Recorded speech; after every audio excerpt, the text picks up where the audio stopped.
আমরা এখন একজন রোগীর সাথে কথা বলছি। আপনার বয়স কত?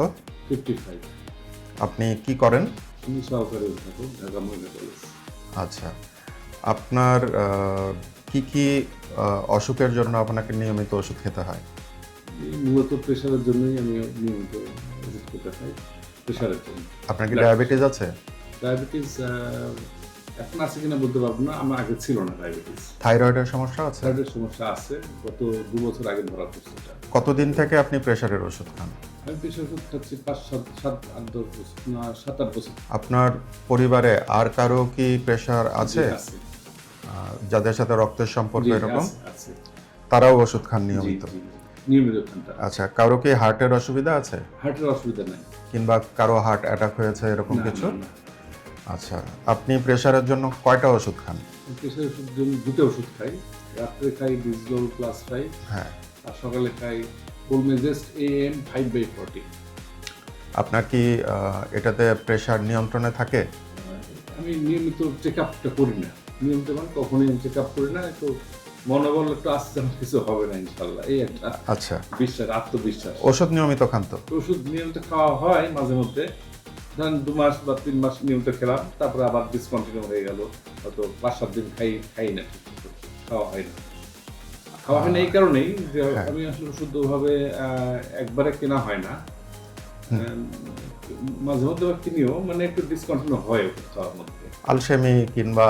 আলসেমি বলতে পারেন। আচ্ছা আচ্ছা, আপনি কি জানেন যে আপনি একজন হাইপারটেনসিভ রোগী জি। এবং আপনার শরীরের তো নিজস্ব একটা মেকানিজম আছে মানুষের রক্তচাপ নিয়ন্ত্রণ করার। জি, জি। তো যখন সেইটা নিয়ন্ত্রণ হচ্ছে না, সেই সময় আমাদের অতিরিক্ত ওষুধের প্রয়োজন হয় যাতে করে আমরা এটাকে নিয়ন্ত্রণ করতে পারি। তো সেই ওষুধটা যদি আপনি সময় মতো না খান, তাহলে কি আপনার প্রেশারটা নিয়ন্ত্রণে থাকবে? না। থাকবে না। আবার আপনি নিয়মিত প্রেশারের ওষুধ খেয়ে যাচ্ছেন, কিন্তু আপনি প্রেশার মাপাচ্ছেন না। তো একটা সময় হতে পারে যে শরীরের বিভিন্ন মেকানিজমে, যেমন লিভার একটু বেশি ফাংশন করলো, ওষুধটা একটু বেশি কাজ করলো, এরকম বিভিন্ন কারণে দেখা যাচ্ছে, কিংবা অন্য কোনো ওষুধের ইফেক্টের কারণে দেখা গেল প্রেশারটা লো হয়ে যেতে পারে। তো একটানা ওষুধ খেয়েই যাচ্ছি, প্রেশার মাপাচ্ছি না, তো সেটাও কিন্তু ঠিক না। হ্যাঁ, এবং অনেক ক্ষেত্রেই দেখা যায় যে প্রেশার যাদের লো হয়ে যাচ্ছে তাদের কিছুদিনের জন্য ওষুধের ডোজ কিছু কম বেশি করতে হয়, অ্যাডজাস্ট করতে হয়। অনেক সময় দেখা যায় যে আপনি হয়তো এখন বললেন যে আপনি 4টা ওষুধ খাচ্ছেন, মানে 2টা কম্বিনেশন ওষুধ খাচ্ছেন, ওখানে 4টা ওষুধ আছে। তো এই ওষুধগুলো হয়তো এমনও হতে পারে যে কোনো এক সময় আপনার ডোজ কমিয়ে হয়তো 4টা থেকে 3টা কিংবা 2টাতে চলে আসলো। তো এই সব কিছুর জন্য কিন্তু আসলে নিয়মিত চেক আপ করানো এবং অন্তত চিকিৎসকের কাছে যাওয়াটা খুব জরুরি। আর আমি ভালো আছি, আমার কিছু হবে না, এরকম বিশ্বাস থাকা ভালো, কিন্তু সবসময় বিশ্বাসে তো সব কিছু হবে না। সেই সাথে সাথে আপনাকে ব্যবস্থাও নিতে হবে। নেগলেক্ট করে যদি ওষুধ খাওয়া বন্ধ রাখেন, সেই ক্ষেত্রে আমাদের হার্টকে অতিরিক্ত পরিশ্রম করে সেই প্রেশারটাকে নিয়ন্ত্রণ করার চেষ্টা করতে হয়, এবং তাতে করে দেখা যায় হার্টকে বেশি বেশি পাম্প করতে হচ্ছে, বেশি বেশি রক্ত সঞ্চালন করতে হচ্ছে, হার্ট বিটও বেড়ে যেতে পারে।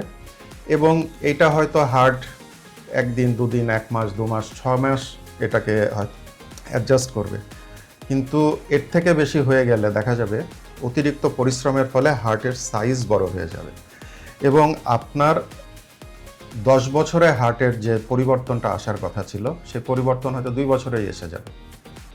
তো সেই জন্য আমরা কেউ বুড়িয়ে যেতে চাই না, আমরা সুস্থ স্বাভাবিক থাকতে চাই।